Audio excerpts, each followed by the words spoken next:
What's up, guys? It's Colin Tilley. Welcome to Podcastle episode 2. I'm really excited about today because we're going to jump in to another Chris Brown video. This one's very, very special to me. It was a huge kind of opening of a lot of doors into a lot of different places. New artists, new mindsets, new ideas, new technical shit. And it's called Look at Me Now. Leg out. Essentially, like, this video was like my little big kid like dream come true because I got to put everything that I've been influenced by, over the last 10 years at that point since high school, because I was obsessed with rap music, loved skateboarding, loved extreme sports, loved biking, loved fashion, and being able to put all that stuff together in one piece, it was just a dream come true. So I'm gonna jump into the video because I really want to pull this thing up and just kind of be able to use the energy from watching the video to kind of give you guys some of my thoughts and ideas. I haven't watched this video in at least a bunch of years. It's been a while, so I actually don't really watch videos a lot after I do them. Like, I'll probably watch them for like a week or so after that while working on the promo and the PR, but then I just kind of let it be. I let it be in the internet waves. So I'm gonna pull this up and start talking about it and breaking it down for you guys. This whole piece starts off on just a fire. I remember picking this font out. I was really excited about it. Chris Brown right here, that's Diplo. I didn't know who Diplo was at the time, but Diplo produced the song. Chris Brown spray painting. We found this really incredible abandoned building in the middle of downtown Los Angeles, and I think it was close to the old American Apparel building. But at the time, this building had just got completely cleaned out. It had all these beautiful white pillars in the middle of the space, and it was just like a blank canvas. And I wanted to really get graffiti artists from just all around Los Angeles to come in and hit this place up and really create our own world here. And my whole thing was like, let's create like this weird playground, but it's like an adult kid's playground with spray paint and dancing and just like a very nostalgic kind of almost like 90s feel to it. And Chris was super excited about this, and he actually came in the morning of and was doing his own custom graffiti on the walls too. And I was like, damn, this motherfucker's super talented. So here's Chris Brown actually doing graffiti, and yes, that fool was actually tagging this place up and rawer than a lot of the graffiti artists we actually hired. No offense, but it's true. Somebody that I was a huge fan of when I first started shooting music videos was Anthony Mandler, and I always loved his very cinematic intros where it just had this cool undertone and it had great sound effects and cinematic shots that you probably weren't using to edit. That's cool. That was great. That's one of the first videos. That was an early, like, big one for you. That was one that just was eclipsed. It was so big. But there was a looseness to the camera and in the lensing, focus shifts. It had a feeling, like a sensory feeling that was different for that style of music. This was super dope for me too, because I remember I was like hitting up a lot of my friends from the Bay Area to come out for this. So I had homies driving out from the Bay Area to come dance in this, to come skate in this, to come bike in this, to bring their motorcycles. Like, it's got a lot of energy in the piece, and you can just feel it. And I remember coming to set this day, and it was raining. But luckily we were shooting everything indoors, and I just had this feeling driving a set where I was like, oh, today we're about to have that juice on set. Like, there's about to be some vibes. And honestly, from start to finish, we had one day to shoot this piece, one day to set it up. There was no pre-light. We had to put it all together. Joe Labisi shot this. This was like a big piece for him and I. We had been, shot dozens of videos at this point as well. And it was just like a really, really good collaboration. Alex Delgado did the production design. Alex found this incredible, just large bird cage. And Chris brought this mask with him that's golden. I remember he came out on set and I was like, oh shit. And when you put Chris Brown in a life-size bird cage, the shit that comes from that's wild. We were shooting 2 cameras all day. One was usually off Techno Crane. The other one was either handheld or off dolly. And being able to have both those cameras capture such unique angles was a really interesting way of working. I actually had never really shot with two cameras on set before, so it was so much fun to figure out how to strategically place one camera on a specific moment and the other one on another specific moment. But because there was so much going on in the frame, every frame always felt very intentional, which was very important, because the worst thing to do is get on set and try and shoot two cameras, but there's one hero frame and the other one isn't really getting much. Editing this piece for me was probably one of the funnest edits of my life. Definitely, it was like, I don't think I left the studio for 3 days straight. I just literally probably smoked a lot of weed, edited the shit out of this, had people come through. Chris came through to the edit after 2 days and just got to sit in and watch me edit, and it was just like a vibe. It was so much fun. And Chris really wanted to have like very nostalgic kind of throwback 90s super baggy clothes, jerseys, the whole deal for him and all the dancers. And the choreography that they came up with was just incredible, and really brought out the song. And even the way that Chris would like move his mouth to the beat of the song was so incredible. This dude was dancing with every part of his body, even his teeth. So this was definitely our second setup of the day, and it was just a straight up cookout. And when you look at this shot, we were using, there's natural daylight coming through the windows that we have here. We placed that you can't really hang lights in anywhere in this space, but we were able to strategically place lights throughout the space. There was a lot of moving light in this piece altogether.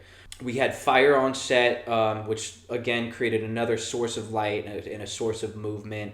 There was old TVs. I mean, pretty much like I was whipping out like everything that you can try, that you want to try in music videos when you're younger, and I got to put them all to use in this.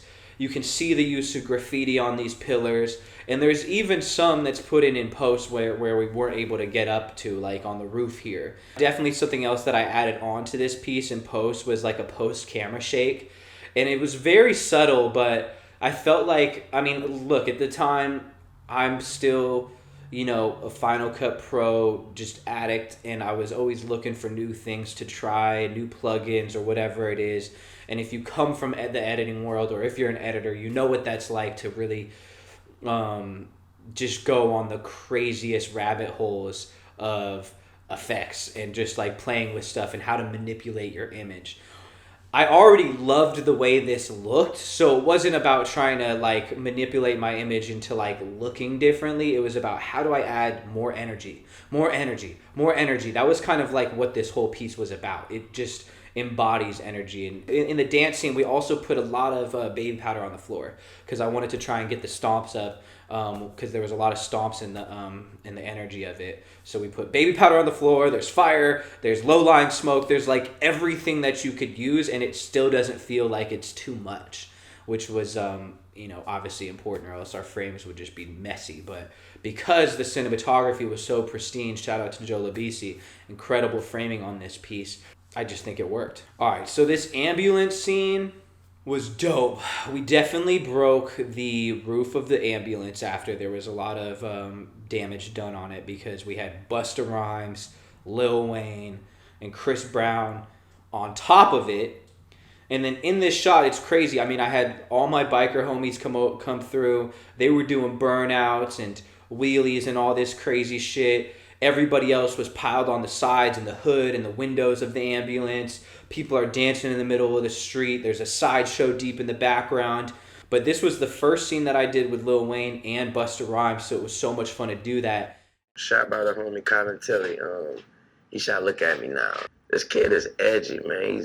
I think he's about 22 or 23 years of age. This kid is good, man.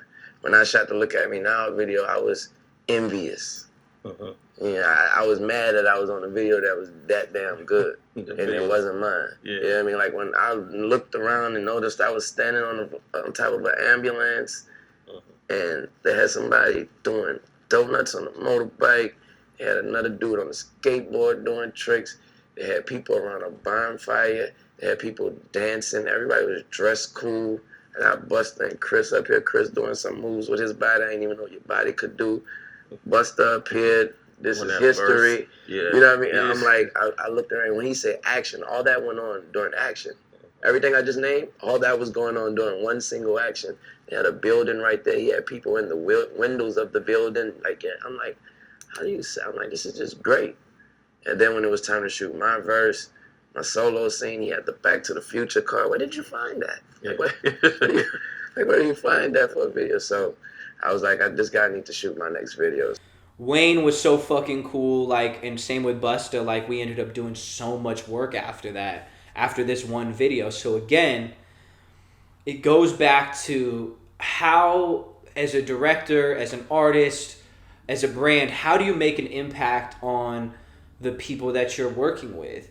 Even if, you know, especially when it's featured artists, that's been a huge thing for me as far as the business, is being able to get repeat work off of featured artists that are then on a song. So thank God for collaborations, because every single time I do a collaboration with a new artist, we'd meet, we'd click, you know, you create a crazy vibe, and then all of a sudden a couple days later you're getting a call to do the next one. So that was incredible to get a call from Wayne after this video being like, yo, let's work. And then next thing you know, there's, you know, a dozen videos in the bag. Same with Busta. I ended up doing some incredible stuff with him.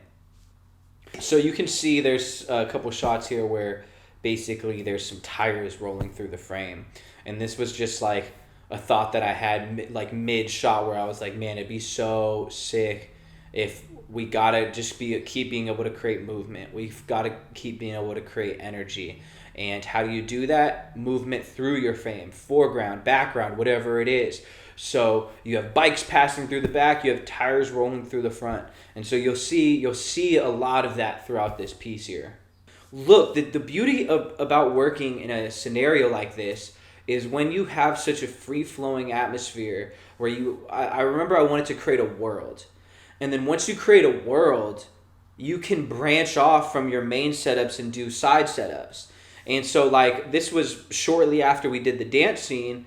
There were still some incredible lights up and the architecture was there. And I remember we just framed up on a wide angle lens right here. Chris switched his outfit, and we really just kind of jumped into this scene. It was my first time really getting to see the magic behind a Busta Rhymes flow and being able to enhance that using great camera work. And they obviously are professionals in front of the camera and were doing their thing. And we just had to make sure that we captured it right. And this flow from Busta's verse ended up being an extremely famous thing. People were going crazy virally doing their own versions of it and impersonations of it. And it was just like a lot. I mean, I can't tell you enough how much fun it was to edit this verse specifically, to be able to just play with it. And there was so much to choose from. So I remember I was walking through the old warehouse that morning, and I saw this old like doctor's table, and there was like a huge magnification glass, and I was like, damn, would it be crazy if we put this up in front of the lens or in front of somebody's face? And of course, for Busta's verse, it worked out perfect because we had his homie just hold it up in front of his face, and it looked like his entire mouth was magnified, and it was a beautiful practical effect that we were able to do within camera. But again, this is just from just allowing yourself to stay in this like little kid imagination where everything is a tool. Everything around your environment is a tool. So if you create a world, or if you shoot in a location that has so many things to be able to utilize, then you start looking at things very differently. And, you know, for me to be able to go find that was just like an incredible, just diamond in the rough, a little gem. And it ended up being such a huge part of the video. There's this old effect in Final Cut Pro called the bulge. And basically, I remember I just put it right over his face, and then to the beat, set keyframes and had his face bulging to the beat. This scene right here is so dope. This was the first time I met Birdman as well, and Mac Main, shout out Mac. But again, I mean, I shot this scene with them in the alleyway, the scene of him in the DeLorean, and all that shit in like an hour. And it was just us being able to move on the go and having a real free flow and keeping the energy right. There's this shot right here of another dance circle outside, and everybody's just, when you jump in and it's your turn for a dance circle, you go ham. I've seen some crazy shit go down in these. But this dude right here literally was dancing. We were on an overhead shot here, and he did a flip and landed on his back, and literally it was the sickest shot, but he for sure lost all the air in his body on this shot right here. And everybody was like, he did that shit. It was wild. So, hard ass beat, hard ass video. I felt like the imagery really complemented that. It's so much fun to see that video after, some years, I must say. We didn't have the craziest amount of money on this piece, but we had enough to really go big with our imagery and create perception that it was even bigger. And it was by utilizing the right resources, getting the right team on board. And at this point, I really had a team that I was rocking hard with, and everybody was so in sync. And we made this video happen in under 12 hours. And I think that's a huge testament to great teamwork and everybody just, excited to be in one space in order to create a piece of history. And when you saw Chris, Wayne, Busta all together, they knew it too. And when you have people that want to be there and want to create some history, shit's going to go down. Definitely shout out Chris Brown for continuing to give me these opportunities at this early in my career. I was 22 years old. And to be able to have access to crews like this and a production like this, it was definitely a blessing because, again, I'm still learning on these sets and playing with techno cranes for the first time, getting to work with, DPs, cinematographers that I've been watching their work for years. Joe Labisi was always somebody that I really wanted to work with. And he was my other good friend, Rob Witt's mentor before that. So to be able to, come full circle in spaces like that within such a short amount of time was such a blessing. And to be able to edit this piece and, I must say that the biggest advantage of coming from an editing background is every time you go to shoot something new after you've edited a piece, you definitely approach it differently because you start, whether you like it or not, you're on set and you're editing something in your head. So as you're shooting, you're thinking, how is this going to work in the edit? And how awesome is that to already be able to have that in your head dialed in, knowing that you got it.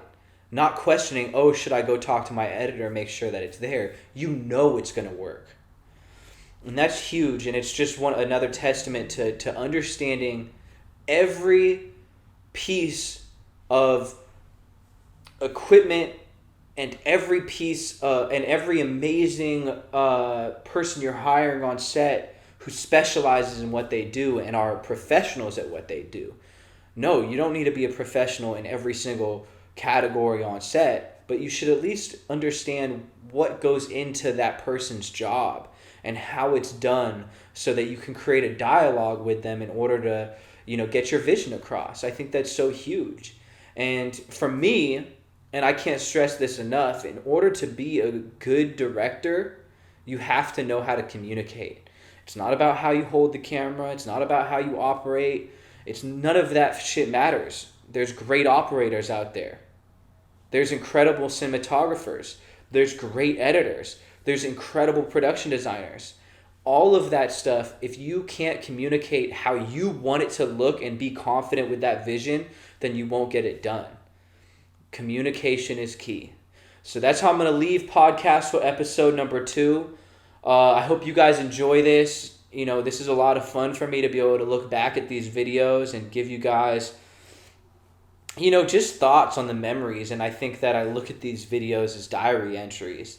So I'm going to keep breaking them down because it's fun for me, and I'm hoping that you guys can learn from it. So thanks a lot for joining, and I'll see you on the next one.